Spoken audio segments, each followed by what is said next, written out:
Hello and welcome everyone to our special focus 100 pounder meeting. Today is Wednesday, the 15th of May, and I am delighted to introduce Michelle B.H. Michelle came into OA in January of 2021. She is originally from Aberyron in Wales, but she is now living in Norfolk with her hubby and her dog, Barbara. So, Michelle, we would love to hear your experience, strength, and hope. Oh, thank you, Nell. Thank you, everybody, for inviting me today. Michelle, compulsive overeater, gratefully recovered just for today because that's all we've got. As Noel said, I came into OA in January the 5th, 2021. It was in the middle of lockdown, and I had to very quickly discover what Zoom was and how to work it. And I still haven't mastered it, but I am grateful to be here today, even though my computer died seconds before I came on. So I am on my phone, so bear with me. I came in because I'd put on 5 stone in 5 months. I was a mammoth eater, Olympian kind of quality eater.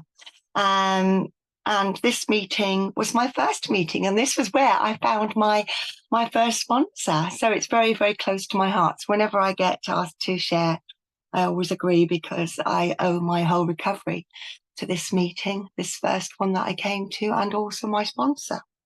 So I don't particularly like doing shares, I have to say, but I did promise my higher power that if I was fortunate enough to recover, then I would do everything I could to share that story because it's an important part of me staying well as well. But if it's okay, I'm going to tell you my journey through the steps because I haven't done it like that for ages and I thought it might be quite nice. So first of all, step 1, we admitted we were powerless over food, that our lives had become unmanageable. My home growing up was a violent, chaotic, alcoholic home. My mum was quite cold and quite unfeeling, and my dad was domineering, forceful, loud, and I ate to hide feelings. Feelings were not welcome at all in our family. I had a little sister, and when my parents died, she remembered me protecting her from the worst of the bombs that went off in our house with no warning. She remembers me taking her behind the sofa, covering her ears, reading to her, singing to her, or drawing pictures. I don't remember any of this, but she clearly does. So becoming smaller, unseen, and unheard has always been a great tactic for me. Even now I have to fight that. At 18, I left home and I left my sister alone in that misery, and I feel tremendous guilt for that, even though we've since talked about it since my parents have died. You know, there's no animosity about that. And in fact, things got a little bit better for her once I'd left. But because that was, you know, the norm in our house, I've always sought relationships that replicated that. So quite aggressive, loud, lots of fear, quite violent, and certainly alcoholic. And if you can see behind me, and this is what recovery has brought me, I'm just going to move this slightly. There's my dad. And it's total forgiveness in recovery for what happened. My hometown Aberyron, and on the other side is my mum. I said they were both alcoholics and both died from their disease. When I left home, I ate and ate and ate and ate because I was free. And it was literally off to the races because I wasn't under my mum's watchful eye. I had 2 beautiful birth daughters, and I adopted a son with autism, ADHD, and mental health challenges, and a mental disability. At my biggest, I was 21 stone 3, and I wondered if that photo could be shown now, please, Anya, just so people can really see, you know, what I used to look like. It'll come up now. So I didn't do this. I'm not clever enough to do that. Rita did it for me. But you can see the big difference. You know, I literally ate until my skin almost burned. I was 21 stone 3. My asthma was untreatable. Thank you, lovely. My asthma was untreatable due to my size, and my heart was enlarged. My kidney was failing, and I was retaining fluid in my legs and in my feet, and they became infected. my liver was struggling, fatty liver disease. I was certainly developing that as well. And I very nicely managed to crush 3 discs in my spine. They all herniated, and obviously that really didn't help either. I also crushed my left hip to smithereens where there was no joint anyway left, just under the weight. And I could barely walk. And actually the bottom of my feet was so edematous, which is full of fluid, that they were round. They were like boat shaped. So I rocked when I walked, which didn't help my gait or my hip either. So I raided savings to buy a hip replacement because I was too young on the NHS. They wouldn't touch me to the barge pole, not because of my weight either. But my weight continued to rise. I thought, well, once I'd had an operation, I would chuck the crutches to the side and run down the street. But every step was agony, because actually 9 weeks of doing less activity than I normally would enabled me to put on even more weight, because I was bored trying to recover as well. So that wasn't the only thing. Every step was agony. Chub rub. A lot of people don't talk about that, but us 100-pounders, we know about chub rub. I blistered until I bled. The top of my legs literally burnt as I walked anywhere. And no amount of layers between them seemed to help. I got rashes in all the creases, under my breasts, in my groin. And I ate in secret. I hid food everywhere. I would buy it for the family, but put it in places in the back of the cupboard, or put things in front of it that it couldn't be seen. And I just kidded myself, really, that, they didn't want them. So I may as well, I don't want to waste them, because I was brought up, in that kind of environment. You don't waste your food, Michelle. You eat every single bit. And that carried on for many, many years. I ate from the bin, the floor, the freezer. I ate stuff that was out of date. I ate breakfast. I had something for 11s, lunch, afternoon tea, dinner, mid-evening snack, and then a bedtime one for good measure, and anything in between. And then my husband, who was then my partner, suggested I looked at fellowship that helped people like me, and I couldn't understand what he meant, because he was in a 12-step program. He had been in sober in AA for like 33 years at that point. And I didn't know what he meant until we went to the seaside one day, and I'd got a big knapsack, and I went to my favourite stall, with all my alcoholic foods. I was so excited, nearly ran down there as much as I could. And I literally filled my bag.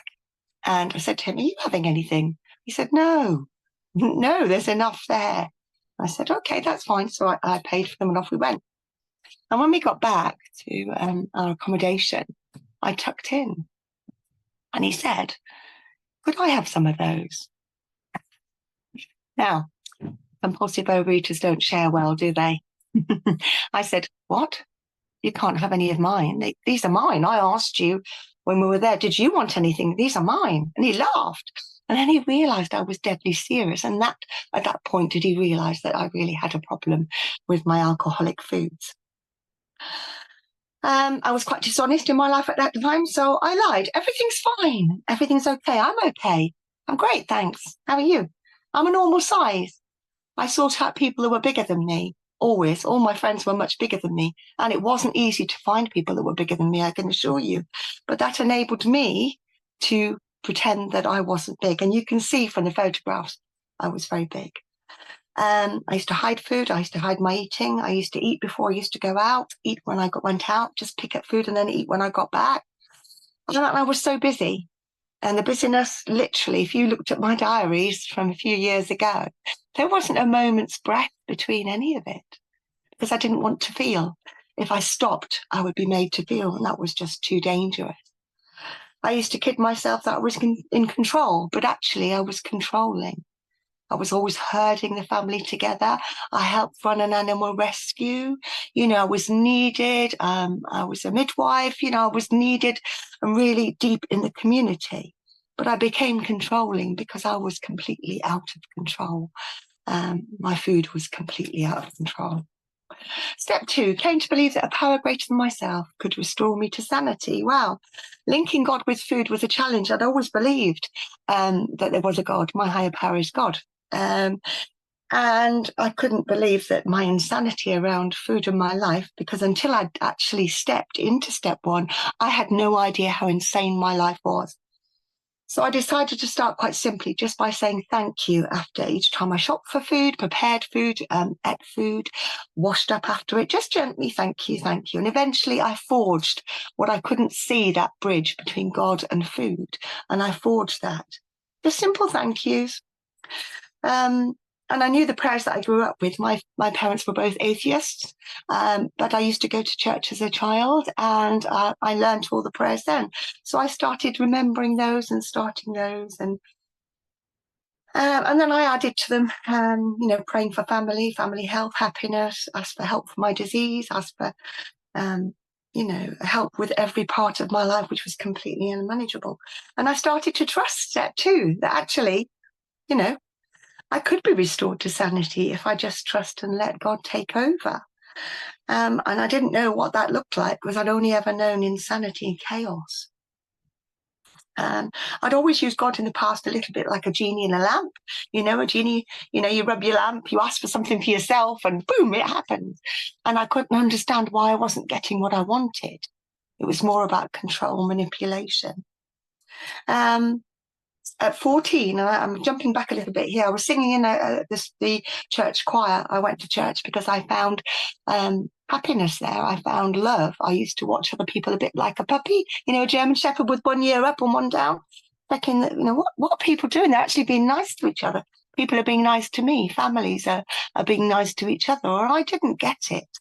But I used to go, and at 14, when I was singing quite happily in the choir one day, this burst of light and heat came over me, and I could barely breathe. I had no idea what it was. I had a quick glance at every side of me, but everybody else was just singing. They didn't seem to be feeling what I felt. And at 14, I had no idea what it was.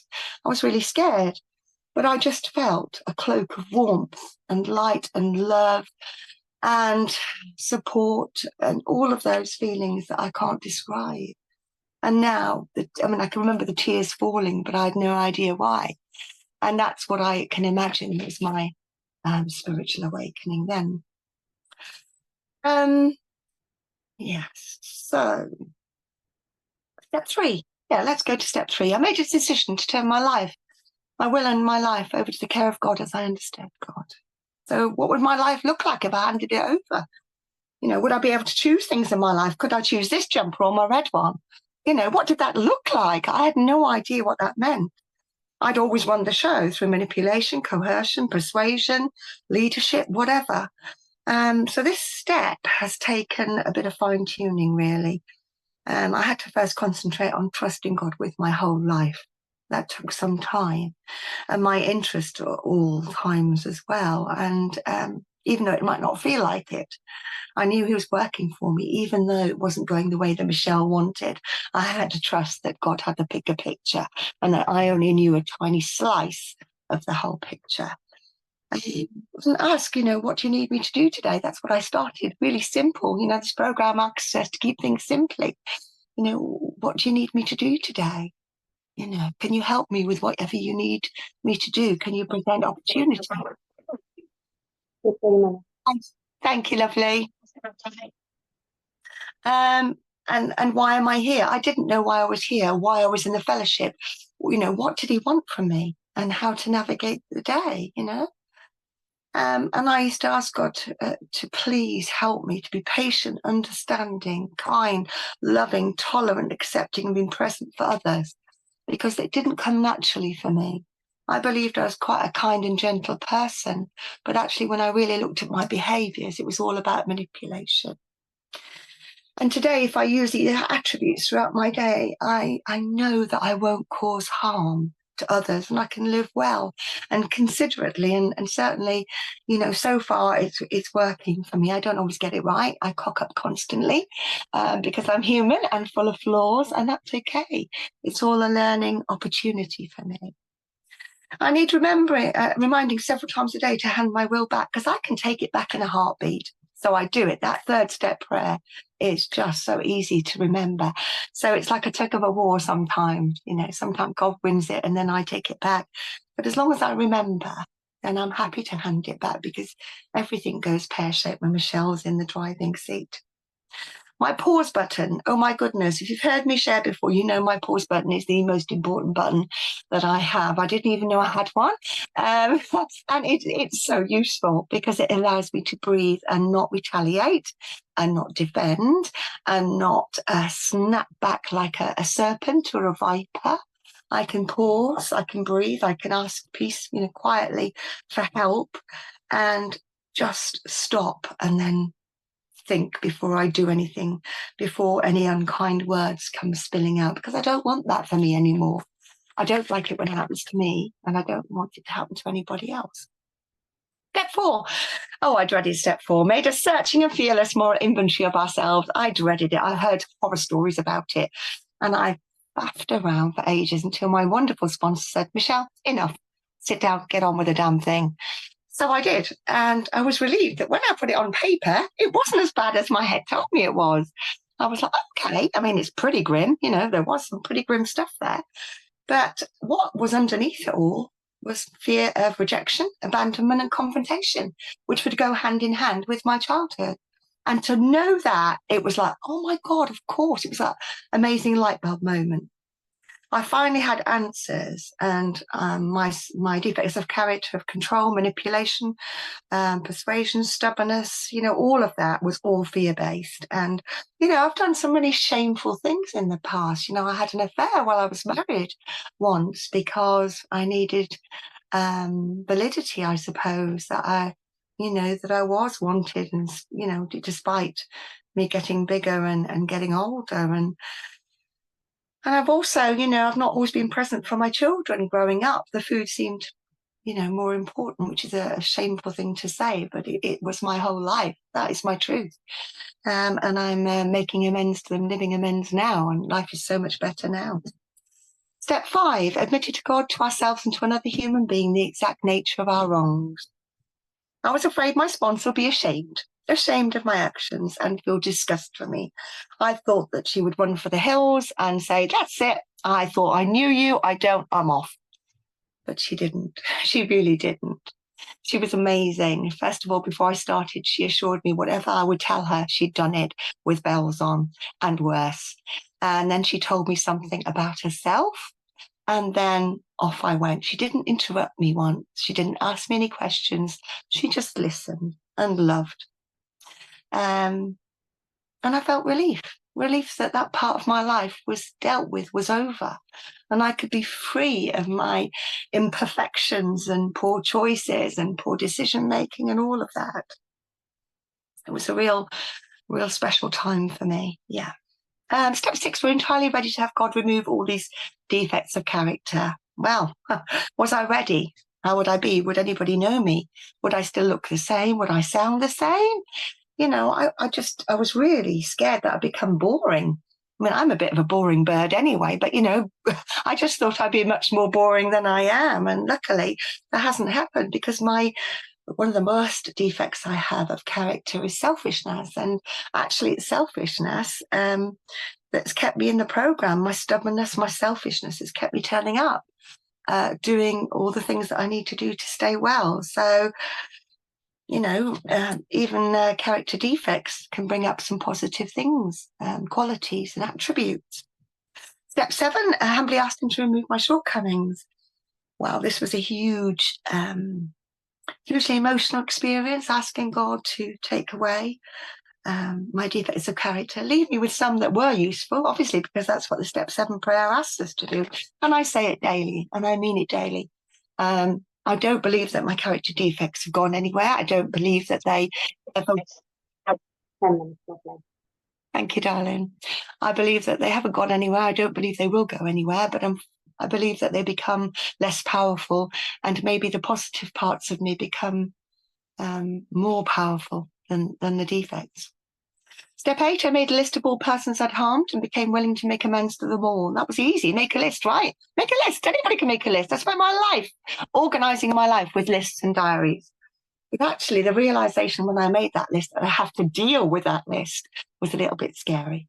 But I spoke to my sponsor and made a plan on how I'd make amends to those who had died and those I couldn't contact anymore, my friends and family. Step 9, may direct amends to such people wherever possible, except when to do so would injure them or others. So I started with myself. I said sorry for abusing my body and pushing it to the limit. I sobbed in a little mirror as I sat and asked God to forgive me for not respecting the gift of life. He's given me this body, and I absolutely flogged it to death. I overate it, I starved it, I overworked it because I could overexercise. At one point I would barely eat a meal without being able to guarantee that I could exercise enough to get rid of what I'd eaten. My whole life was mad. I am nuts around food, basically. And at that moment, I felt a huge shame that I'd damaged. It's like I tried to imagine my great aunt giving me this beautiful trinket box, and I wouldn't look after it, and I would let it get rusty, and the hinges would break, and I would be really upset that I'd done that. But obviously, my higher power is all forgiving, so I asked for help to repair that damage that I'd done to myself, and teach me how to heal it, treat it with respect, and be grateful for it. I sent letters, I sent videos, I spoke face to face, I apologized for my actions and my choices. And what I didn't expect was a flow of love that came back from every single person, even those that maybe I didn't think I'd get anything from, or not that I'm doing it from that. That isn't the point. I do this for me, and also to set the record straight and to meet my defaults. And it was hugely humbling to do that, to be so honest. And that was a huge change in everything. I was reminded then how important honesty was for all of us, particularly while we're in this program. Without it, we have nothing. And I was allowed to be vulnerable, which also freed them to be vulnerable with me. And wow, that was amazing. And there was a new relationships building up, new way forward with the relationships in my family and friends. Step 10, continue to take personal inventory. And when we were wrong, promptly admitted it. I cannot afford to carry resentments, harms, and fears anymore. They weigh me down and disturb my serenity. My default today is serene, peaceful. That's my default. If I'm not there, I have to scrabble back to find it in any way I can. And step 10 inventories really help me with that, along with prayer and meditation and that wonderful pause button. It's essential to my recovery. It keeps me sane, grounded, and abstinent. I don't always get it right. Some are really stubborn. Some it takes me a few days to really look at things again and say, hey, I missed that. How can I miss that? But I'm human. Step 11, my favorite step. So step 11, sought through prayer and meditation to improve our conscious contact with God as we understood him, praying only for the knowledge of his will for us and the power to carry that out. Well, I pray every morning and evening and several times throughout the day. I get gratitude all day long. I have so much to be grateful for. I'm not suggesting for a moment that when you are recovered as such or in recovery, life is magical and the unicorns are just trundling down the main street as you walk beside them. It doesn't happen. I get huge life events. I get vultures circling all the time, ready to pick bits off. But the fact is, I don't eat on it and I don't have to rely on food anymore because I have a higher power that helps me, that holds me until I can see what I need to do, if anything. Sometimes it's nothing. And I'm now open to feeling things, sensing things. My hearing is more acute since I don't eat. I mean, how is that? I've been a nurse and a midwife and in medicine for many years.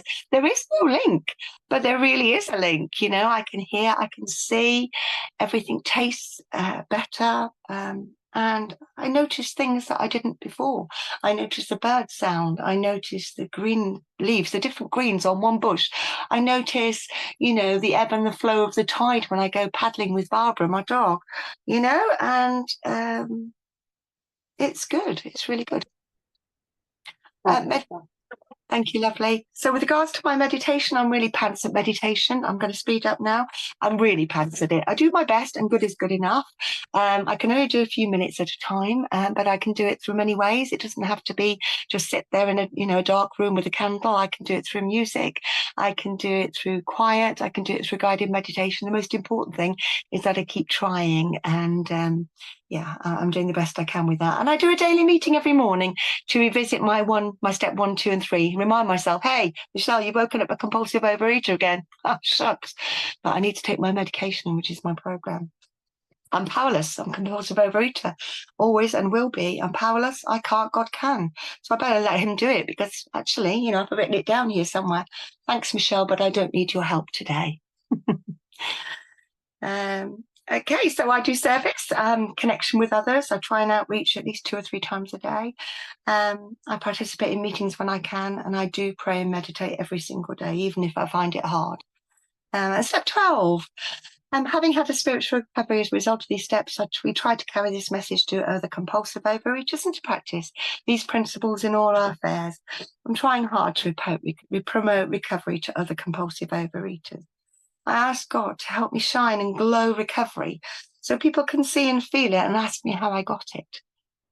Because that's important. I'm not special. I am not special. If I thought for a moment I'd be here, almost 3.5 years later, still keeping away from my alcoholic foods, I'd have laughed you down the street. I am not capable of anything like that, but I know someone who does and can. And there is a solution, and it is in this fellowship. There is nowhere else to go for me. I've done it all. I've worn rubber hot pants to sweat it out. I've done every liquid diet in the history of man, the weigh and pays, any supplements. I've had, these blooming bands, you name it. Had it. Didn't work, but this does. God works for me. I'm really grateful for that. I'm a sponsee. I have a wonderful sponsor. I'm a sponsor. And I do everything that I can to stay well. I journal every day. Those of you who know me, I have a journal, but every day. Okay, it might be quite repetitive, but it's important, because I grew up in a home without any emotional vocabulary, so I've had to learn it in adulthood. And I'm 57 now, and I'm still learning that. My action plan my food plan is very, very simple. It's robust. I have alcoholic foods that I can't eat. Thank you, lovely. And I can't eat them. Thank you. I can't eat them ever. Okay. I have food behaviors that I can't adhere to. I must eat 3 times a day, with a beginning and an end. I must go to a meeting most days if I can. And if I can't, I must journal. I must do my daily readings. I must pray and meditate. And that's it. Keep it simple. And I feel that I'm disciplined now much more than I ever was, because that's a gift. It's a gift back to God for giving me this body, for all the abuse that I've done to it in the past. And now I've got a chance of treating it with respect. So I think I'll stop there. And I hope that was helpful to at least maybe 1 or 2 of you in here. Thank you for allowing me to serve. Bless you all.